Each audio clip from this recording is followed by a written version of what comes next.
Islam is nothing but khair. And Mu'min, Muslim, the true believer, he is a symbol of khair, symbol of peace, symbol that everybody around him feels safe and secure. You know, our human body is made up of almost 50 to 70 trillion cells, and each cell has an energy of 1.7 volt. And every action we do in this dunya, it converts into a Noor or Zulm. Quran has used two terms. One is khasara and Zulm. For the people who do sins, they go against the will of Allah subhanahu wa ta'ala. And Quran has used the word Noor for the people, because the currency of the day of judgment will not be the currency of this dunya. Currency of that dunya, of that life, will be Noor. Nuruhum yas'a bayna aydihim wa bi aymanihim yaquluna rabbana atmim lana nurana waghfir lana innaka ala kulli shay'in qadir. Then the believers, when they will find Noor on that day, on them and on their right side, they will make dua to Allah subhanahu wa ta'ala. Ya Rabbul Alameen, Rabbana atmim lana nurana waghfir lana. That complete our Noor. So whatever actions we do in this life, it converts into a Noor.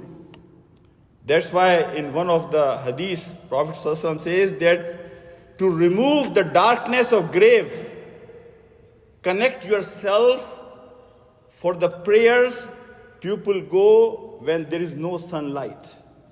Means Maghrib and Fajr and Isha. These two terms, khasara and Zulm, that will be focus of my khutbah inshallah today. You know, Allah subhanahu wa ta'ala has used the terminology that you and me, we can understand. Allah says that there is a trade between you and me, trade between Allah subhanahu wa ta'ala and his abd. When Allah says, Inna Allah ashtara min al-mu'minina anfusahum wa amwalahum bi anna lahumul jannah. That Allah has purchased, you have sold yourself to Allah subhanahu wa ta'ala, your nafs, your soul, your body, and your mal. And Allah in return has promised that He will grant you Jannah.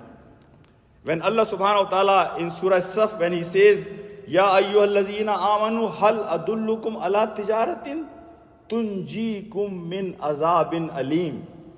O believer, do you want me to tell you about a tijara, about a trade which will be a key for the Jannah and maghfirah of Allah subhanahu wa ta'ala? So this is all about trade. Allah subhanahu wa ta'ala, whatever bounties He has given you and me, our body, our intellect, our mal, our time, our energy, all this is asset. And now it depends on me how I want to use this asset. The trade I have done with Allah subhanahu wa ta'ala, because Allah says, Wal asr innal insana lafi khusr. Everybody who has done trade with Allah subhanahu wa ta'ala, everybody who has come in this dunya, they are among khasirin. They are in khusr, they are in great loss, except illa allazina amanu wa amilus salihat wa tawasaw bil haqqi wa tawasaw bis sabr. Now it's up to me that whatever Allah has given me, how I want to utilize it, so that I will be successful on that day or I will fail. You know, I was reading one hadith in which Prophet ﷺ says that on that day, if there was an animal in this dunya with horn, he has caused any harm to the one who did not have horn, on that day, that animal will pay back to the animal that he or she has harmed. Have you ever paid attention to this hadith? For animals, there is no day of judgment. For animals, there is no Jannah and Jahannam. Why did Prophet ﷺ mention in this hadith about animals? The reason is There is zulm. The definition of zulm is that if you transgress the boundaries about the haqq of anybody, the right of anybody, if you don't fulfill your responsibility towards the haqq of somebody, right of somebody, either you take away the right and haqq or you don't fulfill the responsibility towards it. So that day Allah is going to bring these animals just to pay back, and then they will vanish. Imagine if Allah is going to bring animals on that day to pay back, let alone the human being. That is what we need to focus today. That how I behave with my wife, how I behave with my kids, how I behave. वो उर्दू में कहते हैं इस दुनिया में हम में से अक्सर लोग हैं मस्ती में, and we are like under the influence of this dunya, and we are so busy in this dunya we don't even care right and left, and I violate the right of people right and left, and I don't even care. That day, brothers, every word we utter from our tongue is saved in the universe of Allah subhanahu wa ta'ala. Every action we do, Allah subhanahu wa ta'ala has witnesses that what we do.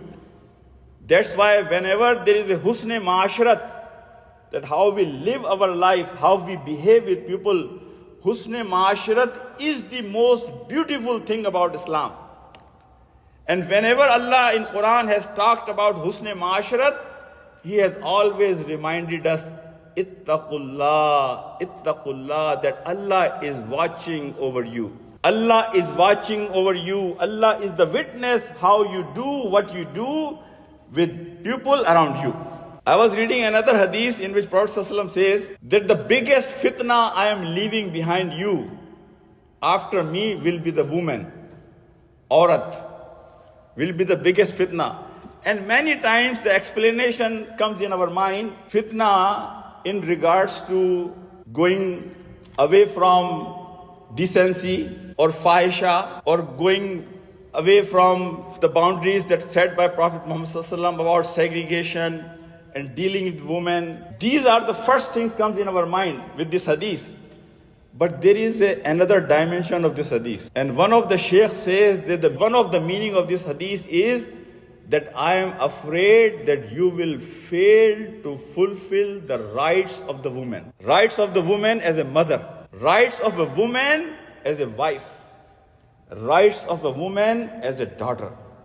And rights of a woman as a sister, my brothers and my sisters. So this is another interpretation of this hadith, that Prophet ﷺ is warning us that I am afraid that you will not be able to fulfill your responsibility, and that will be counted against you as a zulm, and then you will be accountable on that day in front of Allah subhanahu wa ta'ala. When it comes to the rights of people, the biggest right that we see on us is of our parents. And that will be, I'm going to spend few minutes about the rights of parents. There was one Sahabi came to Prophet ﷺ and asked, Ya Rasulullah, what is loved by Allah the most? Prophet ﷺ says, praying on time. And what is next, Ya Rasulullah sallallahu alaihi wasallam? He said, obedience and serving the parents. And the Sahabi asked, Ya Rasulullah, and after that? He says, Jihad fi sabilillah. See the sequence, praying on time, the second comes before jihad. And this sequence, in many hadiths you will see the sequence changes with circumstances. Sequence changes with the person who is asking the question. If the person asking the question, he is the person who prays always on time, for him, Prophet ﷺ will give him a different answer. So this was one of the quality of the Prophet ﷺ, that he knew his Sahaba. You know, there is a hadith in which Prophet ﷺ says that if you go and look at your parent with love, one glance of your eyes on your parents gives you reward of one Hajj and one Umrah. Have you paid attention? Why this much reward for just glancing, on your parents' face? The reason is, brothers and sisters, Wallahi, there is no relationship. There is no relationship in our relationship which is so selfless. They have no need. They are not putting any, strings with this relationship between parent and child. It's such a devoted relationship without any strings, without any selfishness, without any expectation from a child. And because of that, Allah subhanahu wa ta'ala has given such a high reward for the people that who take care of their parents. There was a hadith in which Prophet ﷺ says that there will be a time slave girl will give birth to her master. We have heard this hadith many times. Some of the people, they do the interpretation of this hadith. The time will come that the son and daughter, they will behave and act with their parents like they are the master of their parents. Look at the interpretation of this hadith. The slave girl will give birth to her master. That the children will act like they are the master of their parents. There was one caption I was reading on social media. One mother says, "My child, when you first spoke, the first word you spoke, that had given me such a joy that I was jumping up and down. Tears were coming from my eyes. And I was feeling so joyful and happy at that occasion when you spoke the first word of your life. But my son, when now you come around me and you speak, I get scared. My heart feels drowned. I feel sad. I feel like I'm a dead person." Same mother is saying these words, my brothers and my sisters, to the time and age we live in today. Wallahi, today, as a parent, we have to think 10 times before we say anything to our children, because we don't know what will be the reaction of a child.